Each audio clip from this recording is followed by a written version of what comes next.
March 6, 1981. Court session in the German city of Lübeck.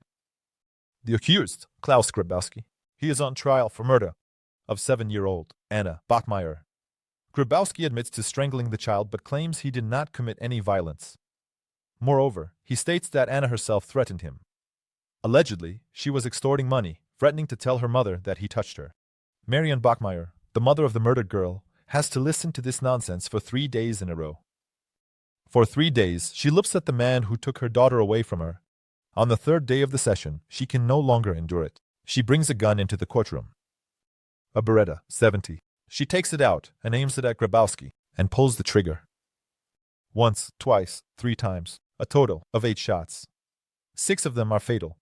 The defendant dies on the spot. Chaos erupts in the courtroom.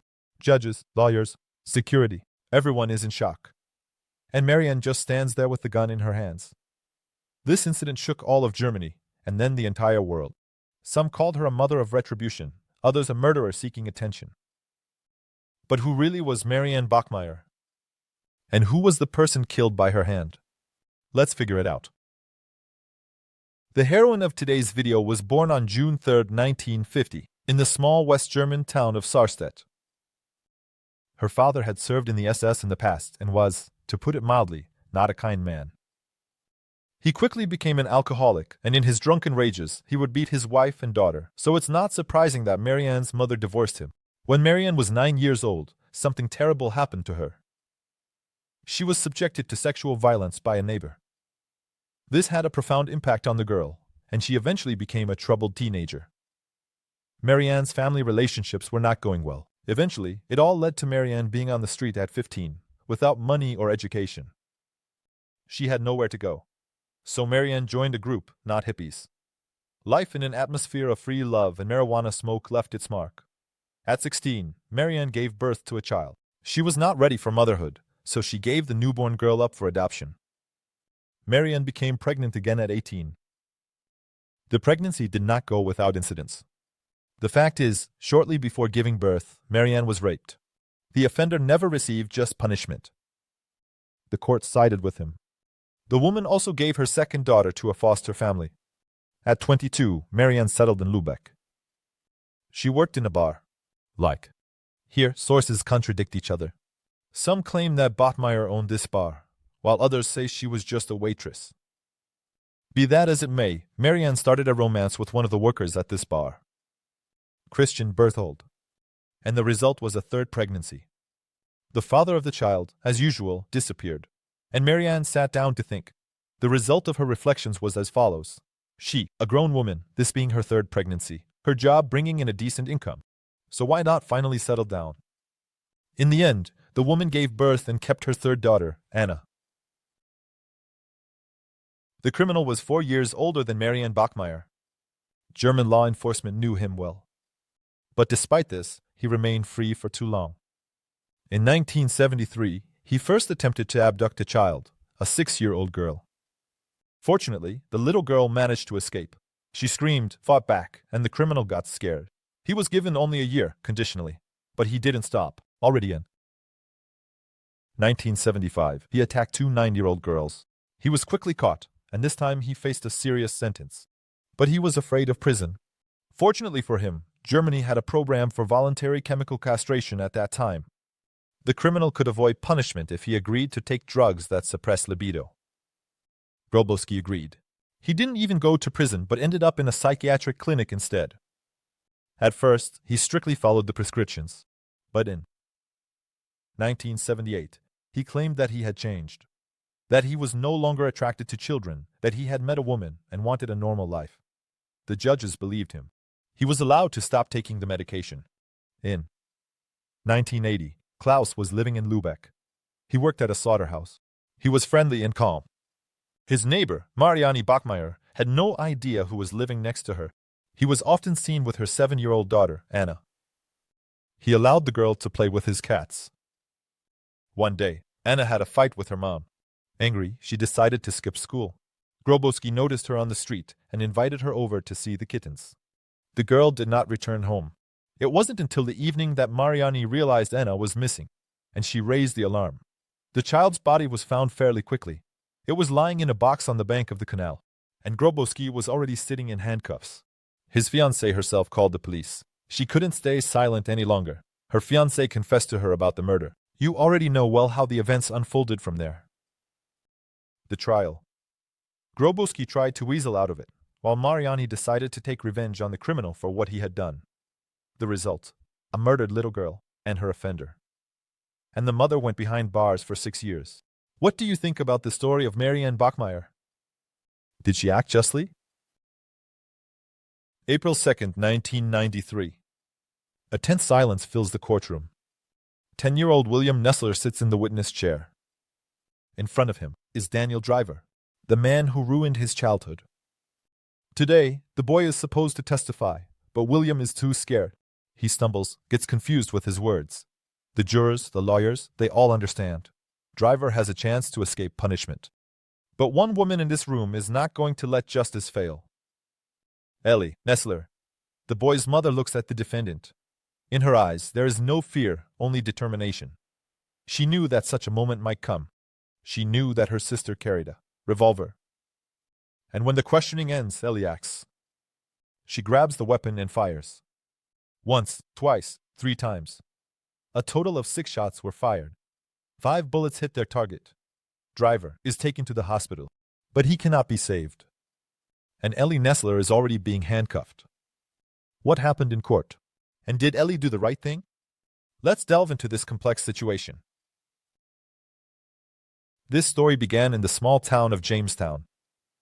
It was there that Ellie Nessler was born. This place was surrounded by the mountain peaks of the Sierra Nevada. Ellie's father was a miner, and her mother was a strict homemaker. She taught Ellie to work from a very young age. At 13, the girl started helping around the house and even doing odd jobs for neighbors. After an unsuccessful first marriage, Ellie met Bill Nessler. He was a miner. In 1982, they got married. A little later, they went to Liberia with dreams of finding gold. But there, they only found war. In the end, Ellie returned to the USA with the children, while Bill stayed behind. Ellie became a single mother. She worked to support her children. Her family and church helped her. Ellie's friends called her Mama Bear. All because she fiercely protected her children. She wouldn't even let her son William play outside, fearing for his safety.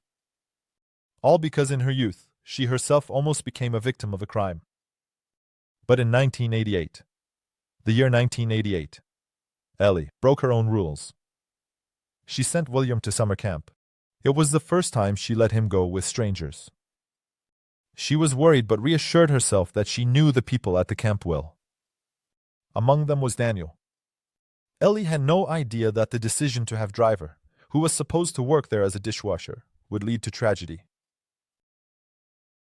Ellie Nessler learned the truth about what happened to her son at the summer camp only several months later. William, who was full of joy and looking forward to having a good time before leaving, returned as a completely different child. From a lively, active boy, he turned into a silent and sullen one. Ellie was worried but couldn't understand what had happened. She thought it was just part of growing up and tried to ignore it. But the truth soon came out. William could no longer stay silent, and when he stayed overnight at his Aunt Janet's, he told her the whole truth.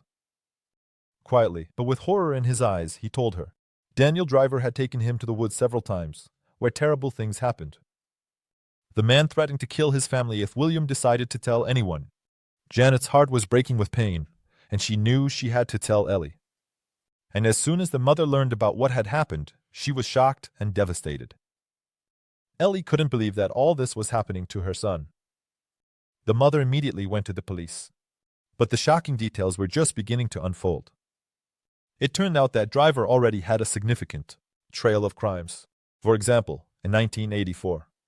In 1984, he was already accused of a similar crime.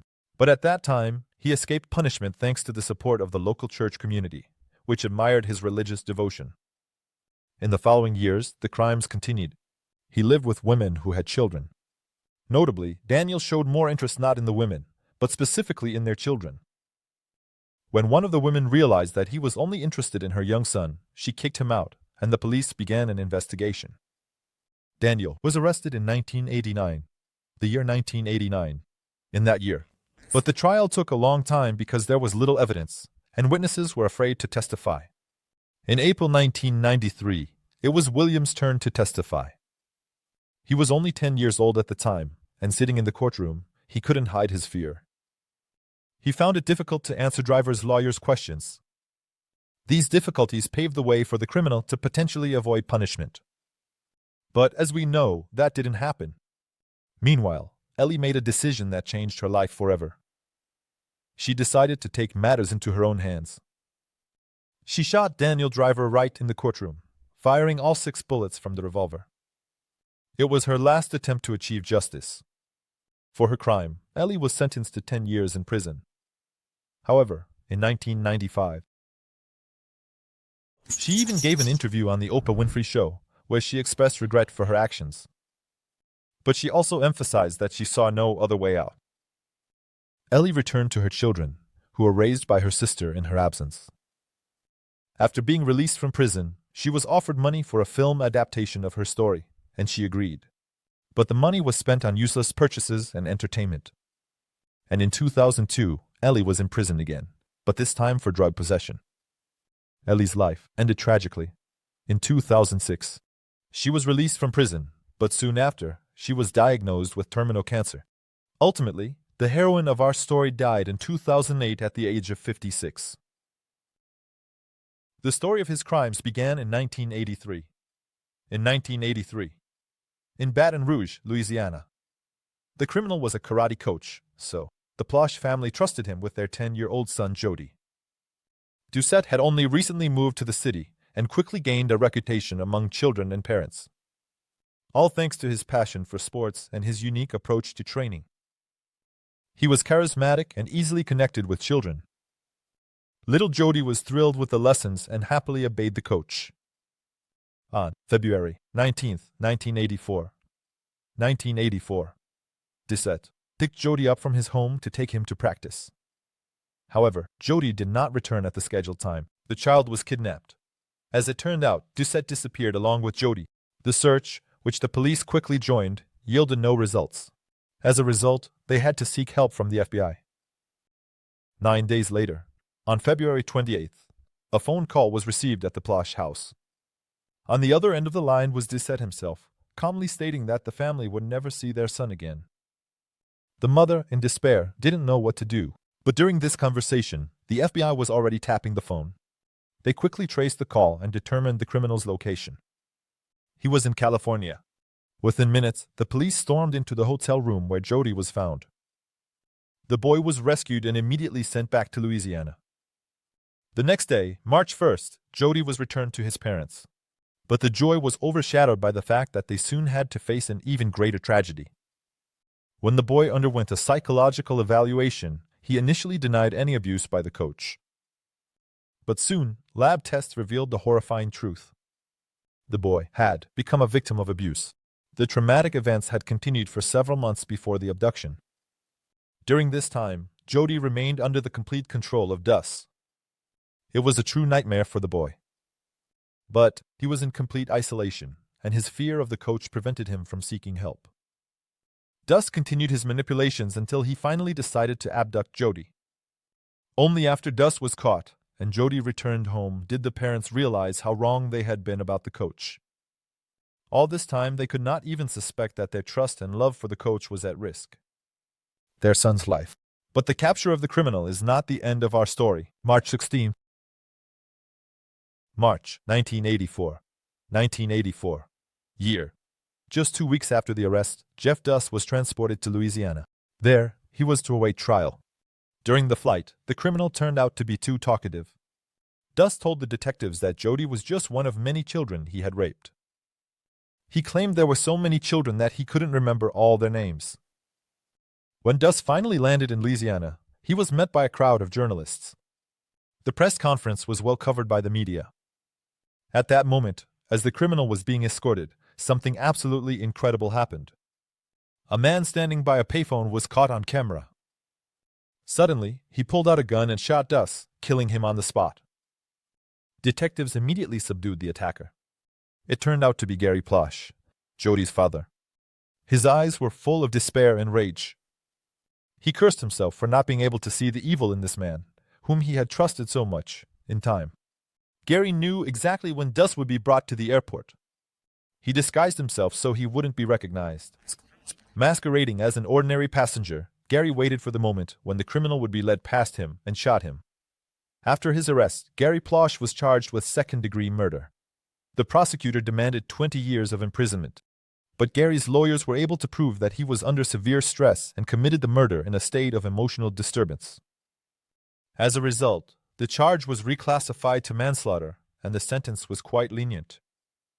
Gary was sentenced to 7 years of probation and ordered to complete 13 hours of community service. Additionally, Gary was stripped of his right to carry a firearm. As for Jody, he fully recovered from the trauma he experienced. He grew up, started a family, and began working at a rehabilitation center for children who have suffered from sexual abuse. Interestingly, when reporters asked Gary Plosh in 2014 if he regretted his actions, he answered, without hesitation, "I would kill him a second time." What would you have done in Gary's place and the other heroes of today's video? It would be interesting to know your opinion. And if you like this video, don't forget to like and subscribe. I have many interesting stories for you,